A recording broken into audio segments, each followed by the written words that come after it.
कभी कभी हम अपने माता पिता से कितने क्रोधित रहते हैं। सोचते हैं कि उनका ध्यान हमारी ओर है ही नहीं, सोचते हैं कि उनके लिए हमारा कोई अस्तित्व ही नहीं, उनसे रुष्ट हो जाते हैं।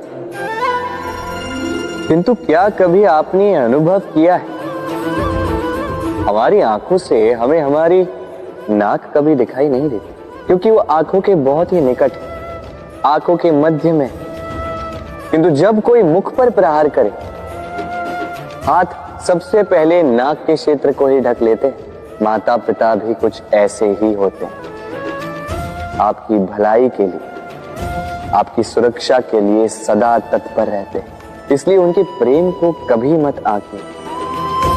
आवश्यक नहीं कि उनका प्रेम आपको हर बार स्पष्ट रूप से दिखाई दे, क्योंकि ये ऐसा प्रेम है जो निरंतर आपके साथ ढाल बनकर आपकी रक्षा करेगा। राधे राधे। जब हिरणी के शावक संकट में हो, जब उन्हें सिंह से प्राणों का संकट हो, तब हिरणी भी आके सिंह से लड़ पड़ती है, उससे भिड़ पड़ती है, क्योंकि वो मां है और मां अपनी संतान के लिए कुछ भी कर सकती है। ये ममता है, ये जितनी कोमल हो सकती है उतनी ही कठोर भी हो सकती है, और अपनी संतान के हित के लिए वो क्रोध की पराकाष्ठा पार करते हुए अपनी संतान की सुरक्षा करके ही रहेगी। और इसीलिए तो मां संतान के जीवन के सबसे बड़ी ढाल कहलाती। इसी मां को हमारा शत शत नमन। राधे राधे। करुणा, करुणा वो भाव है जिससे संसार के सारे भाव जन्म लेते हैं, और ये समस्त संसार ये मां से जन्म लेता है। मां वो व्यक्ति है जो करुणा का सागर है। संतान को देखकर ही समझ जाती है कि उसकी विडंबना क्या है, उसकी आवश्यकता क्या है। संतान के नेत्रों में यदि अश्रु दिखे, वो देखकर ही समझ जाती है कि उसके शरीर के कौन से भाग में उसे चोट लगी है। संतान के बिना कहे मां समझ जाती है कि आज भोजन में संतान क्या खाएगी। ये होती है मां। मां करुणा का सबसे बड़ा रूप है। और आज के युग में मनुष्य जो है, थोड़ा भी आगे क्यों ना निकल जाए, मां को तो पीछे ही छोड़ देता, मां को भूल ही जाता है। ये भूल आप कभी ना करें, कभी ना करें, क्योंकि मां वो करुणा है जो यदि आपके जीवन से चली गई, उसके पश्चात आप जीवन अवश्य जिएंगे, किंतु कभी जीवन जी नहीं पाएंगे। उसके पश्चात आपके जीवन से आपका ये मूल्यांकन, आपके जीवन से करुणा का ये भाव, ये भी आप खो दोगे। आपकी मां सबसे अधिक महत्वपूर्ण है। यदि मां को खो दिया तो समझ लीजिए सब कुछ खो दिया। इसलिए मां को सदैव स्मरण रखिए, सदैव उसे प्रेम दीजिए, और मेरे साथ कहें राधे राधे राधे। आज विजयदशमी, वो दिन है जब श्री राम ने रावण का वध, वो दिन है जब श्री राम ने लंका पर विजय प्राप्त की। लोग कहते हैं कि ये अच्छाई की बुराई पर विजय का प्रतीक है। इसे देखने का एक और रूप भी है। जी हां, ये प्रेम के विजय का भी प्रतीक है, ये परिवार के विजय का भी प्रतीक है। आपको तो ज्ञात होगा ही कि रावण महाज्ञानी था, महाशक्तिशाली था, महादेव का परम भक्त था रावण। अब जो व्यक्ति कैलाश पर्वत उठा सकता था, वो व्यक्ति स्वयं एक कटे हुए वृक्ष की भांति श्री राम के चरणों में गिरा हुआ था। क्यों?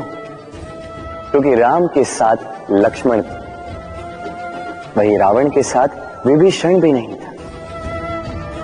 एक और परिवार में बढ़ता प्रेम था, तो दूसरी ओर परिवार में बढ़ती दरार।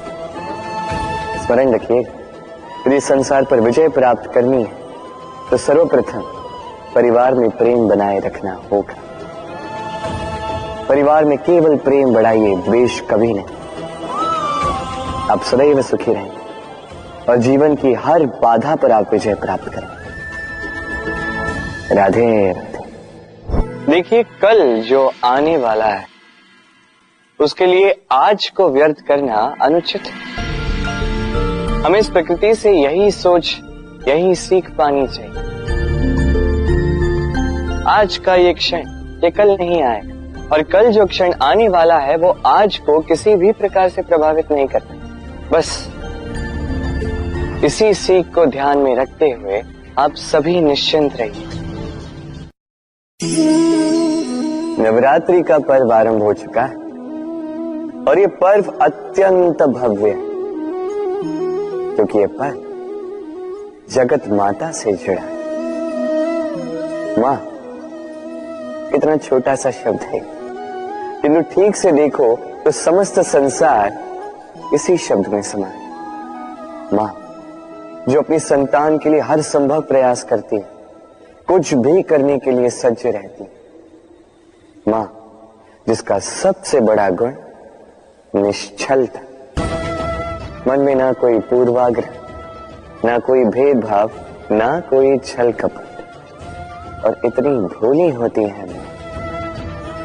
संतान भले ही झूठा रो दे, मां को लगता है कि कदाचित वास्तव में भूख लगी होगी। मां चाहे जन्म देने वाली हो चाहे पालने वाली, स्वर्ग, ये स्वर्ग हमें मां के चरणों के नीचे ही प्राप्त होता है। इसी मां को हमारा शत शत प्रणाम। राधे राधे। हम सब ये मानते हैं कि हमें जीवन में कभी न कभी किसी न किसी स्थान पर प्रेम होता ही, फिर चाहे वो माता पिता को संतान से हो, ज्ञानी को ज्ञान से हो, किसी कलाकार को कला से हो, आदि इत्यादि। किंतु क्या वास्तव में ये प्रेम ही है? मोह भी तो हो सकता है। अब आप पूछेंगे कि प्रेम और मोह में अंतर क्या? अंतर है बंधन का, जो आपको बांधे वो मोह है, प्रेम नहीं। प्रेम वो जो आपको मुक्त कर विकास की ओर भेजे। चलो आपको एक उदाहरण देता हूं। कुछ माता पिता अपनी संतान को किसी अन्य नगर में पढ़ने के लिए भेज नहीं पाते, अपनी संतान को उसके मित्रों के साथ खेलने के लिए भेज नहीं पाते, चिंतित रहते हैं कि कहीं उनकी संतान को पीड़ा ना पहुंचे, और इसीलिए उसे बांध के रखते हैं। ये प्रेम नहीं है, ये मोह है।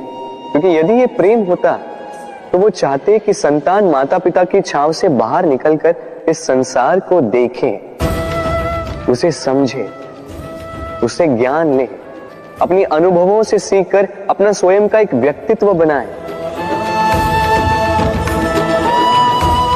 स्मरण रखिएगा, मोह से भय पैदा होता है और प्रेम से केवल आनंद। इसीलिए बांधिए मत, मुक्त कीजिए, क्योंकि यही प्रेम है। राधे राधे। सहनशीलता मां का दूसरा सबसे बड़ा गुण। कहते हैं कि धरती से अधिक सहनशील और कोई नहीं। उसे खोदने के पश्चात भी धरती हमें फसल देती है, किंतु मां, ये मां धरती से कम सहनशील नहीं। तनिक सोचिए, 9 माह तक संतान को अपनी कोख में रखना, क्या ये सहनशीलता कोई पुरुष दिखा सकता? क्या ये सहनशीलता कोई पिता दिखा सकता है? स्त्री में शील भले, सहनशीलता की परिभाषा उसे मां बनने के पश्चात प्राप्त होती है। स्वयं का अस्तित्व भुलाकर संतान का अस्तित्व बनाती है। शिशु की लात खाकर भी आनंद से उसे दूध पिलाती है। ये होती है मां, और इसी मां जननी को हमारा शत शत प्रणाम।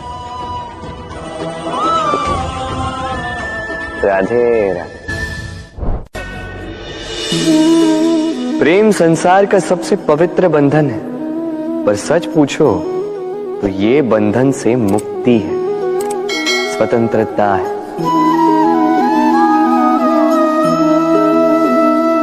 नहीं समझे? समझाता हूं। यदि कोई आपका प्रेम ठुकरा दे, यदि कोई आपका प्रेम समझ ही ना पाए, तो क्या होगा? कुछ उदास हो जाएंगे, कुछ छल करके प्रेम पाना चाहेंगे, तो कुछ बलपूर्वक प्रेम पर अधिकार करना चाहेंगे। किंतु यह आवश्यक नहीं कि जिससे आप प्रेम करते हो उसे भी आपसे प्रेम, क्योंकि प्रेम कोई वस्तु नहीं है, न राज्य है, न धन जिसे आप बल से अपने वश में कर सकते। प्रेम वो शक्ति है जो आपके लिए हर बंधन तोड़ सकती है, किंतु स्वयं किसी बंधन में नहीं फंसती। तो जिससे भी आप प्रेम करते हो उसे स्वतंत्र छोड़ दीजिए, क्योंकि स्वतंत्रता ही वो भाव है जो जीव को सबसे अधिक प्रिय है। प्रेम सच्चा होगा तो उसे अवश्य समझ में आए। तब तक के लिए निस्वार्थ भाव से प्रेम कीजिए, स्वार्थ हट जाएगा तो प्रेम आ ही जाएगा और मन प्रसन्न होकर बोलेगा, राधे राधे। मां का एक और सबसे महान गुण, स्वयं को ढालने की अद्भुत शक्ति। जिस प्रकार एक मां स्वयं को ढाल सकती है और कोई नहीं कर सकता। मां एक महानदी की भांति है, जिसकी ऊर्जा असीमित है किंतु अहंकार बिल्कुल नहीं। जिस प्रकार एक नदी ढलान के अनुरूप मुड़ जाती है, उसी प्रकार एक मां अपनी संतान के अनुरूप ढल जाती है, चाहे जैसी भी परिस्थिति हो। उसके सोने के समय के अनुरूप स्वयं का सोना, उसके जागने के समय के अनुरूप स्वयं का जगना। संतान की इच्छा का भोजन वो स्वयं का मनपसंद भोजन बना लेती। ये मां का आंचल ही तो है, जो धूप में छाप बनकर आता है, जो शीत में कंबल बनकर आता है। मां ऐसी होती है कि संतान की निद्रा ना टूटे, इसलिए एक करवट सोने का अभ्यास कर लेती, और इतना स्वयं को केवल वही ढाल सकती है जो संतान की ढाल बन सकती। इसी मां को हमारा शत शत नमन। राधे राधे।